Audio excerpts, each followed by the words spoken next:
Hello everyone, welcome to my YouTube channel. आप सभी का स्वागत है हमारे आज के इस वीडियो में। और जैसा कि आपको मैंने इससे पहले वाले वीडियो में अपडेट दिया था कि एलपी सीबीटी 1 की जो आंसर की है वो जारी हो चुकी है। बहुत सारे स्टूडेंट ने अपनी आंसर की डाउनलोड करके क्वेश्चंस भी देख लिए हैं। और यहाँ पे सबसे बड़ा जो चीज़ देखने को मिली है वो ये है कि वो स्टूडेंट दिखाई नहीं दे रहे जो एग्ज़ाम सेंटर के बाहर इंटरव्यू देते हुए कहते हैं कि मैंने 60 अटैम्प्ट की है, मैंने 65 अटैम्प्ट की हैं और मेरी 90% की एक्यूरेसी है। मैंने पहले भी आपको बहुत बार बताया है कि एग्ज़ाम सेंटर के बाहर जो इंटरव्यू होते हैं या स्टूडेंट जो मार्क्स बताते हैं उसमें सच्चाई काफ़ी हद तक कम होती है। क्योंकि जब आप एग्ज़ाम दे के बाहर निकलते हो आपको लगता है कि यार मेरे तो सारे सही हैं। जब आप बस में या ट्रेन में सफ़र कर रहे होते हो घर जाने के लिए, आपको मालूम चलता है यार मेरे तो 5 गलत हो गए हैं। उसके बाद धीरे धीरे जब आप घर पहुंचते हो आपको मालूम चलता है यार मेरे तो 10-12 गलत हैं। और जब आंसर की आती है तो इस तरह के स्टूडेंट दिखाई नहीं देते हैं। ऐसा हमेशा होता है और ऐसा स्वाभाविक भी है, पेपर दे के सभी को ऐसा लगता है और ऐसा यहाँ भी देखने को मिला है। पहले बात कर लेते हैं आंसर की के बारे में। आंसर की मॉर्निंग में स्टूडेंट देख पा रहे थे और फिर से वही हुआ जो हमेशा होता है। इस बार तो रेलवे के सर्वर काफ़ी वीक लग रहे हैं। आंसर की इस बार भी लीक हो गई।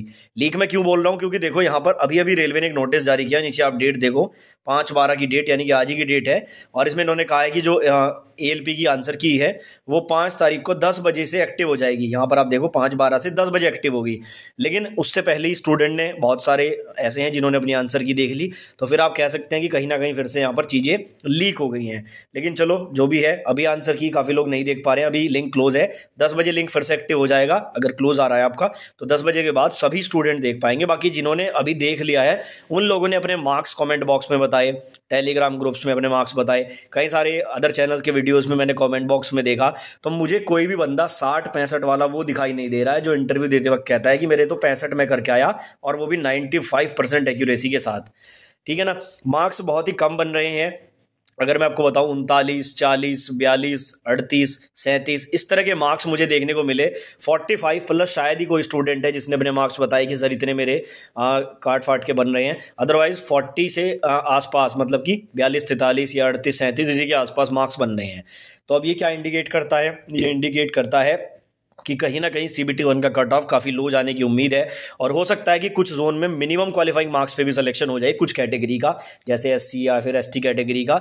लेकिन अगर हम बात करें यहाँ पर यूआर की, तो अभी आंसर की हालांकि बहुत लोगों की तो नहीं आई है, लेकिन जब सबकी आ जाएगी और भी चीज़ें क्लियर हो जाएंगी। लेकिन अभी के अनुसार अगर देखा जाए तो अगर कोई भी यूआर कैंडिडेट 40 के आसपास अगर रॉ मार्क्स बना रहा है तो मुझे ये लगता है कि उसका सिलेक्शन डेफिनेटली सीबीटी 2 में हो जाएगा, जिस तरह से हम देख रहे हैं। और बाकी आप लोग ओबीसी वगैरह का देख सकते हो, 40 से नीचे ही जाएगा फिर ओबीसी का। तो अगर 35-36 भी अगर आपके बन रहे हैं, और इस तरह से अगर देखा जाए तो हो सकता है कि एससी एसटी में मिनिमम क्वालिफाइंग मार्क्स पर भी सिलेक्शन हो जाए।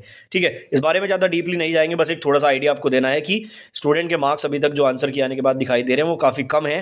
बाकी जब ये आंसर की प्रॉपर एक्टिव हो जाएगी 10 बजे, उसके बाद चीज़ें और भी क्लियर हो जाएंगी, तब भी आपको अपडेट देंगे। तो अगर अभी आपके कम मार्क्स भी हैं तो आपको निराश होने की आवश्यकता नहीं है, क्योंकि सीबीटी 1 में 2,80,000 से ज़्यादा स्टूडेंट सेलेक्ट होने हैं, तो काफ़ी बड़ा नंबर है और इसमें सिलेक्शन के चांसेस कम मार्क्स पर भी बन जाएंगे।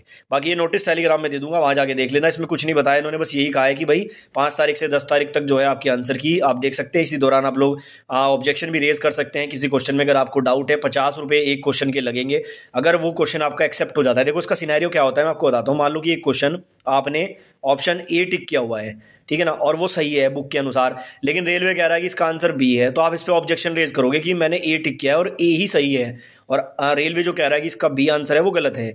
आप 50 रुपये देकर ऑब्जेक्शन रेज करोगे, वो क्वेश्चन चेक किया जाएगा। अगर आपकी बात सही पाई जाती है तो ये 50 रुपये आपको रिफंड हो जाते हैं। अगर आपकी बात गलत पाई जाती है तो ये 50 रुपये आपके चले जाएंगे, रेलवे का क्वेश्चन वो एज इट इज रहेगा। तो ये बेसिकली रूल होता है। तो ऑब्जेक्शन रेज करने से पहले क्वेश्चन को डबल वेरीफाई जरूर करें। कुछ लोग क्या करते हैं कि आनंद फानन में फटाफट ऑब्जेक्शन रेज कर देते हैं, फिर उनके पैसे भी वेस्ट जाते हैं। ठीक है, क्वेश्चंस को वेरीफाई करके तभी आप लोग ऑब्जेक्शन रेज करें। उसके बाद अगर आपका क्वेश्चन सही होगा तो वो आपको एक नंबर भी मिलेगा और आपके पैसे भी 50 रुपये आपको यहाँ पर वापस कर दिए जाते हैं। ठीक है ना। तो ये पूरा अपडेट था, बाकी कोई भी अपडेट आएगा सूचित करूंगा। चैनल को सब्सक्राइब करना ना भूलें।